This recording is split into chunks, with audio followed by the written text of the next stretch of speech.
안방 1열에서 듣는 공연 리뷰. 우리는 컬처 호. 범범범. 안녕하세요. 안드레이는 떠났습니다. 어린이대공원에 꽃이 활짝 폈습니다. 좋습니다. 저 27인데요. 제가 유니버설 아트센터에서 공연을 보고 어린이 대공원을 걸어서 집에까지 걸어갔어요. 엄청 멀지 않아요? 거의 3시간을 걸었습니다. 그게 20대죠? 지금은 아니죠, 설마. 아니, 네? 이번에 공연 보고 아, 진짜요? 네? 와, 대단하십니다. 27이었습니다. 푸바오는 같습니다. 나의 사랑하는 푸바오는 같습니다. 봄과 함께 날아갔습니다. 식구입니다. 반갑습니다. 조이입니다. 아니, 제가 유니버설 아트센터에서 공연을 봤어요. 이게 이제 그레이 코멧이 거기서 요즘에 하고 있잖아요. 이제 갈 때는 이게 낮 공연이어서 이게 시간에 맞춰서 갔는데 보고 나와서 너무 더운 거예요. 덥기도 하고 해도 너무 좋고 그래서 아 이런 날씨에 내가 운동량이 너무 부족한데 여기 대공원이랑 연결이 되어 있잖아요. 공연장이. 그래서 오늘 내가 좀 운동을 좀 해야겠다 싶어서 일단 공원으로 걸어 들어갔죠. 어머, 우리 어린이 대공원으로 소풍 한번 갑시다. 너무 좋더라고요. 잔디밭에 막 이렇게 돗자리 깔아놓고 그늘에서 이렇게 즐기시는 분들이 계신데 작품 생각을 막 이렇게 하면서 공원을 이렇게 산책을 하듯이 걸었어요. 걷는데 걷다가 잠깐 쉬어서 음료수 하나 먹고 또 걷고 또 걷고 하다 보니 일단 건대까지 가고 건대에서 다시 성수까지 가고 성수에서 일단 역까지인데 다리를 건너보자. 강남에 오니까 강남에선 금방 가더라고요. 그러다 보니 집에 와, 깜깜할 때 아주 그동안 못한 운동량을 한꺼번에 채웠습니다. 근데 너무 좋았습니다, 저는. 제가 좋았으니까 걸었겠죠. 아, 이 작품도 제가 지금 처음으로 본 것 같은데 여러분들 아직 안 보셨죠? 그레이 코멧. 이번 이번엔 시즌은 못 못 봤어요. 봤어요. 네, 저도 그쵸. 첫 번째 회사 때 봤었어요.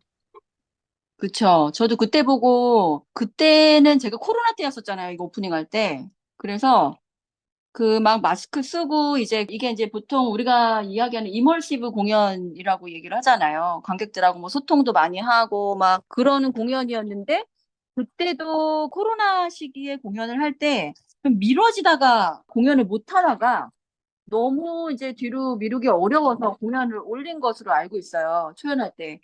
근데 그때 한창 코로나가 너무 심했기 때문에 이게 이제 제대로 된 어떤 이머시브 공연에 관한 즐거움을 100% 만끽하지 못했던 거죠. 그래서 이번에 이제 공연 갔을 때는 막 통로에서 배우들이 이렇게 제가 또 너무 그 운이 좋았던 게 거의 센터 자리인데다가 굉장히 그 위치도 너무 좋았고 거기다가 이제 바로 백석 한 두 줄 바로 앞에서 관객분들이 막 소통하시면서 역시 뭐 악수하고 뭐 제가 앉아있던 통로 라인에만 배우들이 한 일곱, 여덟 명이 줄을 서셔가지고 관객분들하고 소통하고 같이 춤추고 노래하고 뭐 연주하고 이러다 보니까 와 이게 또 그 초연할 때 볼 때랑 또 느낌이 다르더라고. 사실 그거를 좀 만끽하고 싶어서 이게 좀 어떻게 다를까?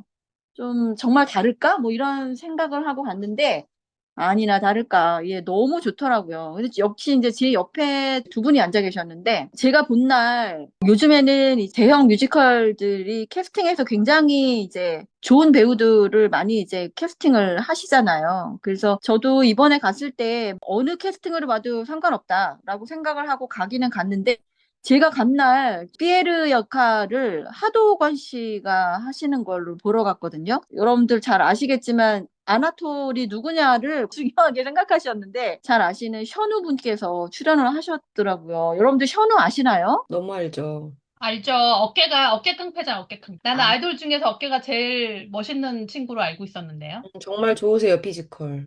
그러니까요. 아니 저는 아나톨이 등장하는 장면이 무대 맨 뒤에서 딱부터 거의 조명이 있는 그 천장까지 있는 커다란 그러니까 문 같은 게 양쪽으로 열리면은 이 조명이 이제 역광 조명을 통해서 실루엣부터 나타나면서 이렇게 무대로 걸어 들어오는 그런 장면이 몇 개가 있는데 그 중에 션우분이 그렇게 등장을 하시더라고요. 그러니까 보통 이제 왜 주인공은 처음부터 등장하지 않는다 뭐 이런 말도 있지만 앞에 분들 뭐 다 나오셔갖고 노래 다 하시고 뭐 이러시는데 뒤에 그 커다란 문이 쫙 열리면서 정말 어떤 실루엣이 딱 보이는데 여러분들이 얘기하셨던 그 어깨, 그 어깨가 딱 그냥 서 있는데도 굉장히 멋있더라고요. 그래서 굉장히 멋있네 이러면서 딱 마주쳤는데 와, 정면으로 그 어깨가 딱 나타나셨는데 걷는 게 더 멋있더라고요. 이렇게 그걸 뭘로 표현을 못 하겠습니다. 이렇게 걷는데도 시크하게 걸으시더라고요. 아주 이게 아나톨로 타고나신 분이시구나라는 생각이 들 정도인데 이분이 나오시니 여러분들 안 보신 분들은 검색해 보시면 아시겠지만 무대가 그냥 프로시니움 무대가 아니에요. 그래서 무대 안쪽에도 관객분들이 앉는 공간들이 있거든요. 이렇게 중간중간에 막 관객과 이 배우분들이 마치 이렇게 섞여 있는 그런 느낌이에요. 그런데 그 센터에서 가운데 센터에 이제 그 음악 감독이 막 연주도 하시고 그게 다 보이거든요. 근데 왼쪽 구석에 있는 자리가 아마 마니아 분들이 제일 좋아하시고 이 공연을 좋아하시는 분들이 찾는 자리인 것 같더라고요. 이 아나톨이 나와서도 일제히 거의 일어나다시피 하면서 소리를 지르시고 공연에 방해될 정도는 아니었는데 너무 좋아하시는 거예요. 그 다른 분들도 그 왼쪽 안쪽에 무리 앞에서 연기를 하시는 경우가 되게 많았는데 굉장히 가까이서 볼 수 있기 때문에 그 자리가 또 로열 자리더라고요. 근데 그 자리에서 션우 분이 나오시자마자 난리가 났더라고요. 이 작품이 굉장히 음악적으로 굉장히 독특한 특징을 가지고 있는 작품이에요. 그래서 참 쇼노트는 그냥 내러티브 안에 음악이 갇혀 있는 우리가 예측이 가능한 그런 고전도 물론 그 웨스트 사이드 스토리 같은 작품들도 가지고 오시기는 하지만 이게 새로운 시도를 하는 이런 도전적인 작품들을 사실 쇼노트에서 많이 가지고 오시거든요. 근데 그런 의미에서 이 작품은 톨스토이의 전쟁과 평화 이야기를 다루고 있지만 내용상으로는 굉장히 오래된 그 이야기일 수도 있는데 이게 이제 음악적으로 굉장히 독특합니다. 이거 음악 얘기는 우리 조이님이 좀 해주시면 좋을 것 같긴 해요. 지난번에 보셨죠? 네, 지난번에 너무 감명 깊게 보고 왔었고요. 또 뭐 네, 음악 얘기, 그럼요. 할 게 너무 많은 작품이죠.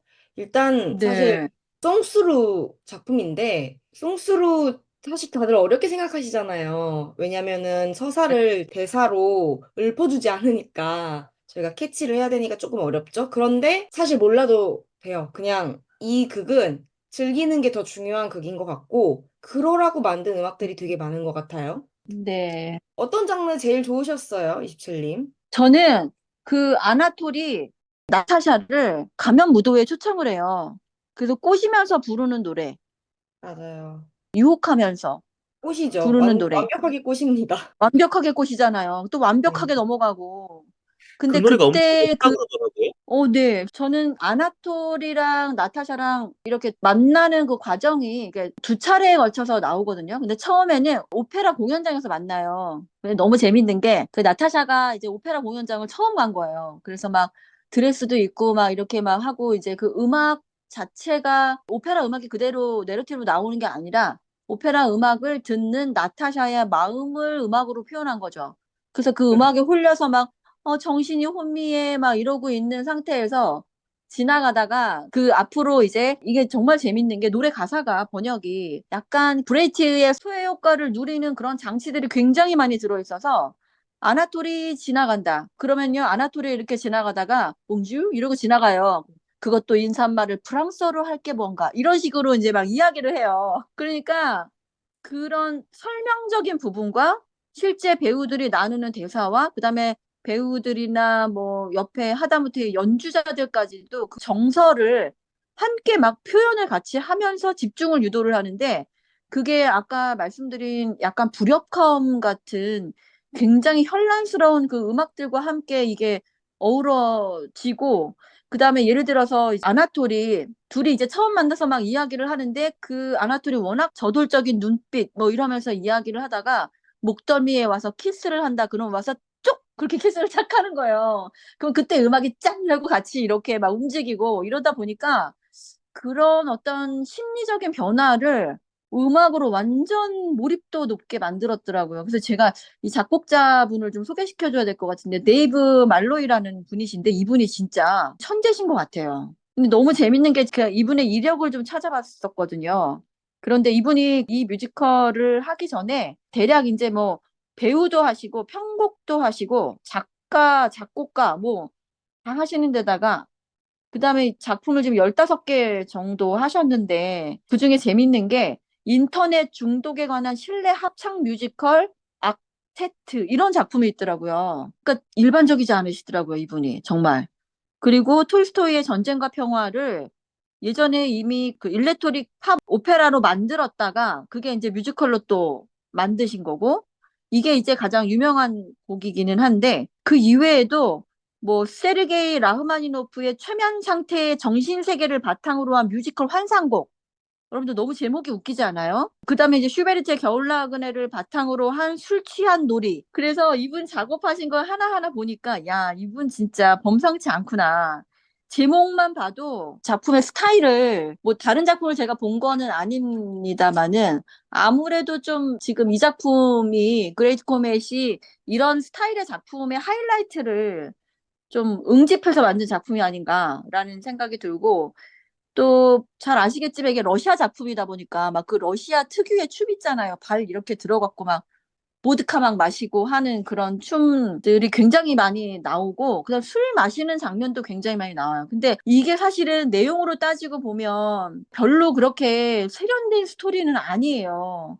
물론 이제 톨스토이의 전쟁과 평화 자체를 100% 가지고 온 것도 아니고 거의 다 이제 버리고 이게 이제 가문이 볼콘스키 가문인가요? 안드레이와 베지오프 가문 뭐 이렇게 이제 두 가문이 나오는데 이 집안의 뭐 할아버지부터 시작해서 그 집에 그 할아버지가 거의 뭐 망령이 들 정도로 그 시집 가야 되는 집안에 시아버지가 며느리가 될 사람 앞에서 막 옷도 훌렁훌렁 벗고 막 헛소리하고 네가 걔냐? 막 이런 얘기도 막 하고 그게 별로 그렇게 좋지도 않은 데다가 여기 또 그 잘 아시겠지만 아나톨이 또 유부남이잖아요. 그 유부남이 나타샤인 어린 여인을 이렇게 꼬시고 나쁜 길로 빠지게 하고 물론 이제 그 가운데에서 그 중심을 잡아주면서 끝까지 이런 상황에 대해서 굉장히 인격적으로 다들 존중하면서 이 상황을 승화시키는 그 역할이 이제 피에르의 역할인데